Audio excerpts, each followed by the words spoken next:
You guys remember 2004? Let's go back to 2004. George W. Bush was running for re-election. So he was on TV a lot. And the rhetoric was all fear all the time. And while I was sitting in that media stew, I remember thinking, what if George Bush listened as much as he spoke? And I wondered, was there a way to remind people that our elected officials are there to listen to us? And then I had an idea. My friends and I would build a 7-foot soundproof booth. And inside, footage of George W. Bush just listening, not speaking, would play on a continuous loop inside. An entrant could go inside and express themselves to an albeit artificially nodding and contemplative George Bush. We called it the Bush Booth. Felt George was doing a great job? Great, go inside and tell him. Felt George was a disaster? Great, go inside and tell him. And sure, it was a theatrical gesture, but our hope was that it would inspire people to speak up to power. So we got to work building the Bush Booth. We have no idea how to build a Bush Booth, by the way. But after weeks of trial and error, no, it was really just weeks of error. After weeks of error, we were finally able to build a booth that didn't fall down on top of our heads. And after all that hard work, we hit a really big snag. I had always assumed that I could find footage of George W. Bush just listening on the internet. But no, because this was back in 2004, and YouTube was only a year old, so there was very little footage like this out there. But then, by a stroke of luck, a friend's girlfriend heard about our project. And she worked in a TV newsroom. And she said, when the press is asking the president questions and the camera cuts to the reporters, there's still a camera on the president. I have tons of footage of George Bush just listening. I'll give it to you.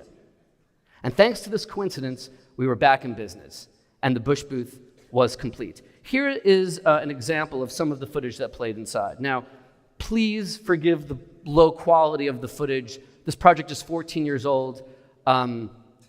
Perhaps it should be revamped with a more current president. I don't know. We'll see. Okay, so we had the booth, we had the footage. But there was another not-so-minor detail that we hadn't figured out.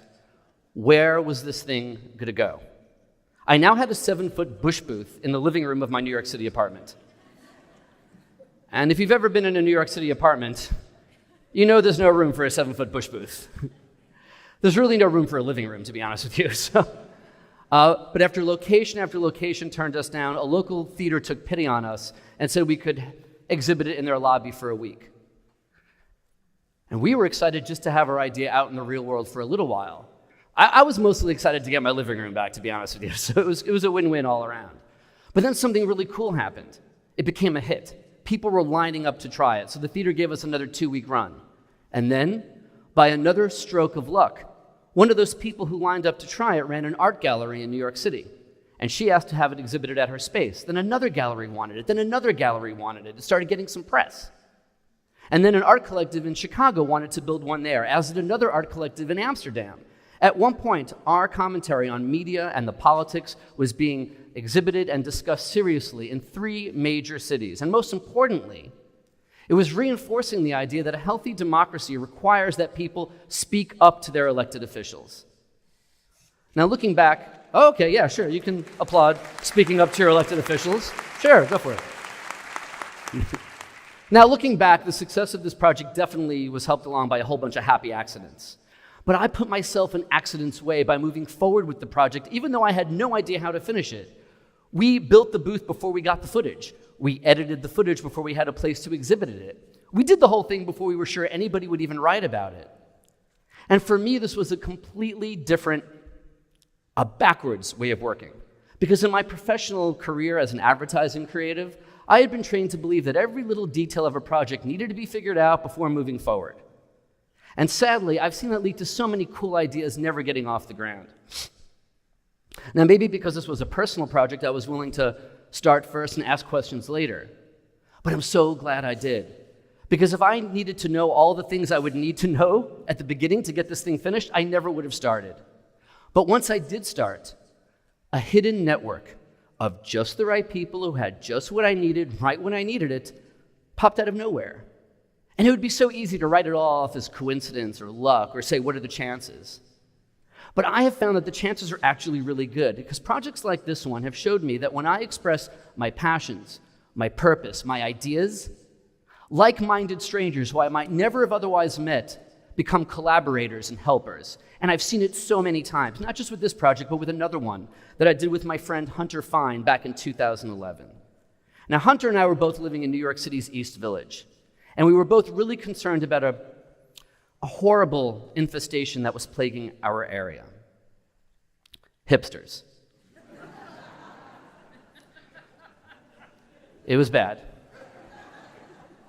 I almost became one. It was tough.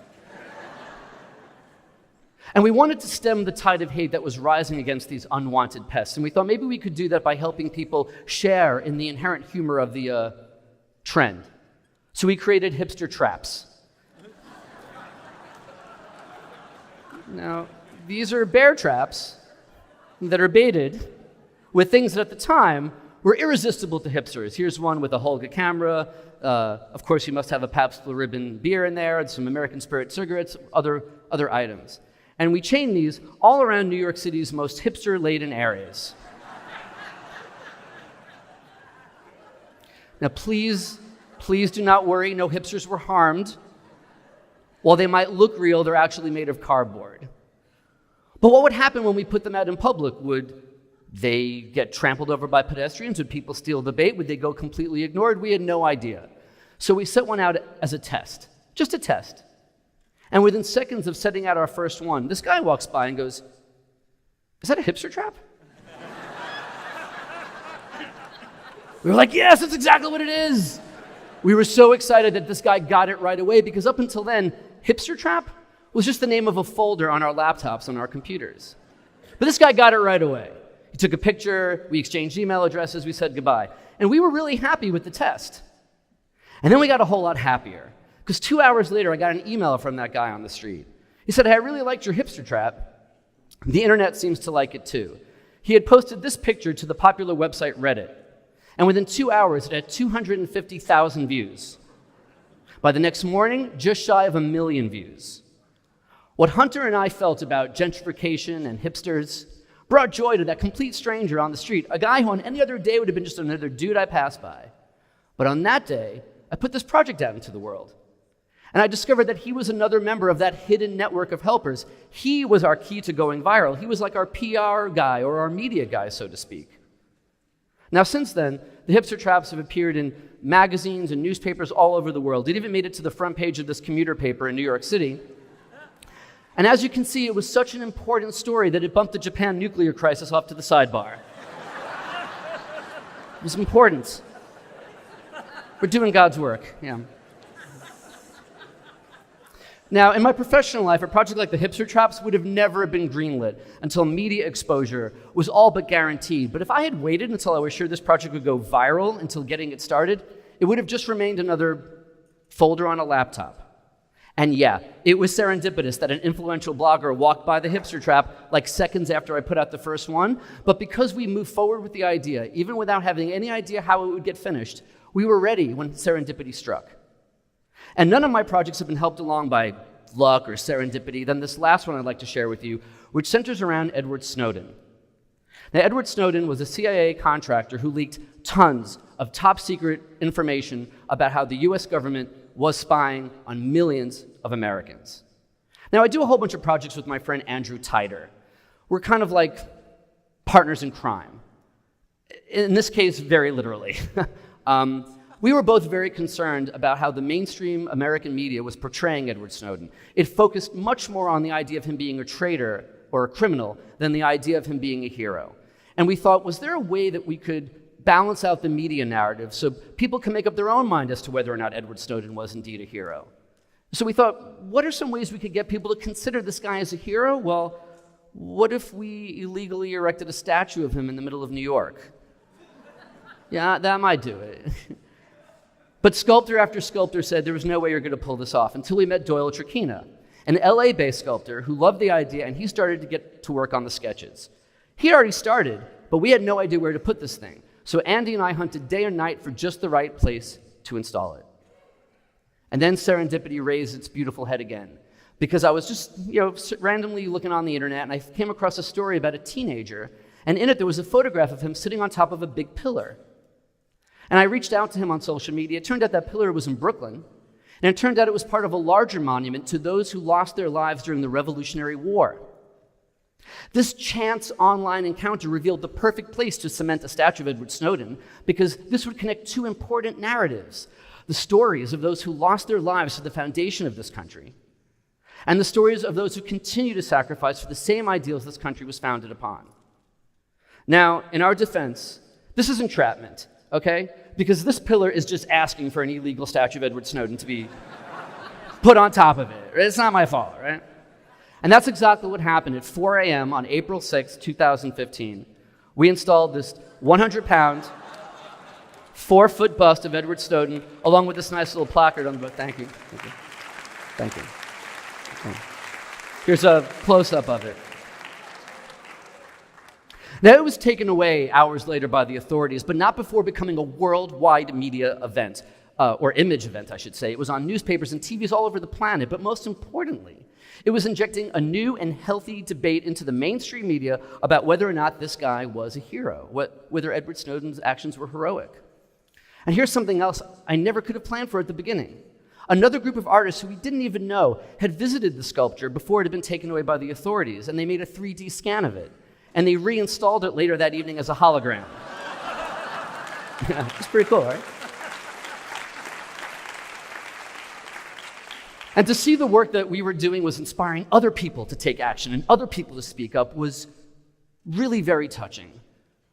But while my heart was getting all warm and fuzzy, the authorities were investigating, and we were really scared that we were going to get in a lot of trouble. But then, serendipity popped its head up again. This big-time civil rights lawyer not only offered to represent us for free and get our charges dropped to being in the park after dark, he got us our statue back from the NYPD. Right? He was a cool dude. And after the statue was returned to us, it was invited to take up residence at the Brooklyn Museum, where it inspired thousands of visitors to ask themselves the question we'd hoped they would ponder: were Edward Snowden's actions indeed heroic? And to see our work exhibited in such a prestigious institution only confirmed my belief in moving forward with an idea, even if you don't have all the information you need to finish it. The gallery owner who stumbles upon the Bush booth, the passerby who gives the hipster traps 1 million views in one day, the civil rights lawyer who comes out of nowhere to get us our statue back. Coincidences and good luck have played such a big part in the success of my projects that I don't even consider it as luck anymore. Instead, here's what I think. I think we're all much more connected than we realize, and I don't mean on LinkedIn or Facebook or social media. I think we're all part of a hidden network, and we're joined together by our passions, our purpose, and our ideas. And I feel like when we express ourselves to the world, this hidden network reveals itself to us as well. So if you have an idea you believe in, please don't let not knowing how to finish it keep you from taking the next step. I invite you to step into the unknown, because I am pretty confident that when you do, you're going to draw your own good luck, you're going to draw your own coincidences and serendipity, you're going to draw your own hidden network of helpers out of the shadows. Thank you very much.